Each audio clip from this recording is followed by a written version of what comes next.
दोस्तों, क्या आपको पता है फैक्ट्री में सीमेंट कैसे बनती है? और क्या आप जानते हैं सीमेंट बनाने के लिए किस तरह के चूना पत्थर का इस्तेमाल किया जाता है? और सीमेंट बनाने के लिए खदानों में बड़े बड़े ब्लास्ट क्यों किए जाते हैं? चलिए जानते हैं सीमेंट बनाने की पूरी प्रोसेस के बारे में।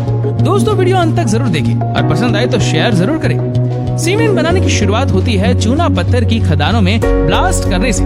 इसके लिए एक्सपीरियंस्ड वर्कर्स चट्टानों में छेद करके उसमें डायनामाइट जैसी एक्सप्लोजिव लगा देती है और सेफ्टी के लिए सारे एरिया को खाली करा लिया जाता है। इसके बाद 80 से 100 मीटर की दूरी बनाकर कंट्रोल तरीके से ब्लास्ट किया जाता है। धमाके के बाद जेसीबी जैसी मशीनों की सहायता से चूना पत्थर को डंपर ट्रक में लोड करके सीमेंट मैन्युफैक्चरिंग प्लांट में भेजते हैं और इसे प्राइमरी क्रशर मशीन में डालते हैं, जहाँ पर यह मशीन बड़े बड़े पत्थरों को छोटे छोटे टुकड़ों में तोड़ देती है। इन क्रश किए हुए पत्थरों के टुकड़ों को एक प्री होमोनाइजेशन स्टोर में ढेर लगा कर रखती है। इन पत्थरों में लाइमस्टोन यानी चूना पत्थर के अलावा भी कई सारे मिनरल पहले से मौजूद होते हैं, इसलिए सबसे पहले इसकी लैब टेस्टिंग की जाती है और लैब में जांच करने के बाद इसमें जरूरत के अनुसार एडिटिव्स मटेरियल्स डाली जाती है, जैसे कि क्ले यानी कि चिकनी मिट्टी, रेत, आयरन ऑक्साइड का पाउडर, एल्यूमिनियम ऑक्साइड आदि मिलाती है।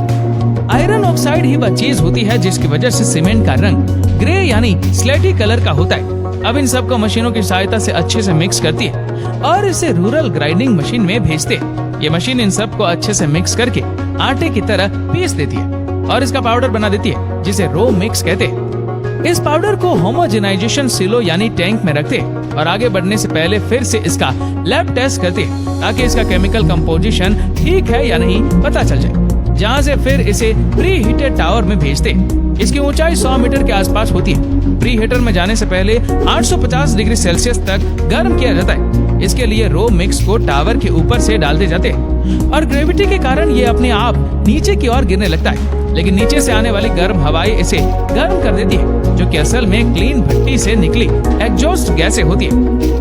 इस तरह से शुरुआती तौर पर गर्म करने से ईंधन की भी बचत होती है। जब ये रो मिक्स का पाउडर नीचे पहुंचता है तो इसका तापमान 850 डिग्री सेल्सियस तक पहुंच जाता है, जहां से फिर इसे रोटेटरी क्लब में भेजते हैं, जो कि एक घूमती हुई भट्टी होती है जिसकी लंबाई 60 मीटर तक होती है। इस भट्टी के अंदर एक बर्नर फिल्म यानी लौ जलती रहती है, जिसका तापमान 1600 से 1800 डिग्री सेल्सियस तक होता है। ये भट्टी एक एंगल पर झुकी होती है ताकि पाउडर आगे बढ़ता रहे और ये भट्टी 1 मिनट में 2 से 4 बार घूमती है। जैसे ही रो मिक्स का पाउडर क्लीन के अंदर पहुंचता है, इसका तापमान 850 डिग्री सेल्सियस के ऊपर बढ़ना शुरू हो जाता है और जब ये 1400 से 1500 डिग्री सेल्सियस तक पहुंचता है तब ये पिघल जाता है और सारे केमिकल आपस में रिएक्ट करने लगते हैं और फिर धीरे धीरे आगे बढ़ने पर यहाँ जमने लगता है। पर लगातार घूमते रहने के कारण ये एक साथ नहीं जमता, बल्कि छोटे छोटे टुकड़ों के रूप में जम जाता है, जिसे क्लिंकर कहते हैं। ये क्लिंकर जब घूमती हुई भट्टी से बाहर निकलता है तब इसका तापमान बहुत अधिक होता है।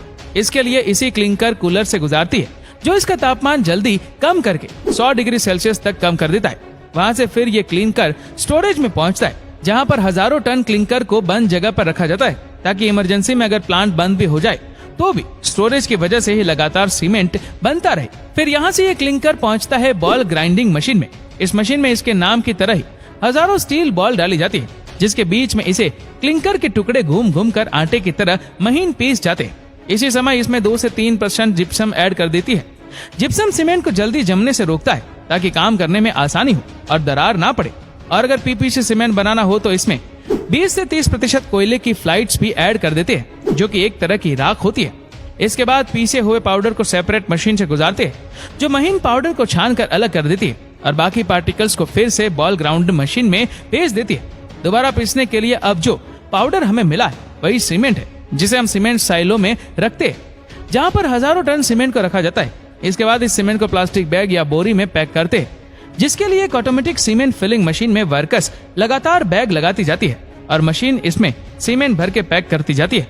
लेकिन कई बार बड़ी कंस्ट्रक्शन जैसे कि ब्रिज, डैम आदि बनाने के लिए सीमेंट को डायरेक्ट सीमेंट टैंकर्स में भरकर या ट्रेन में भरकर भेजते हैं, तो इस तरह से बनता है सीमेंट।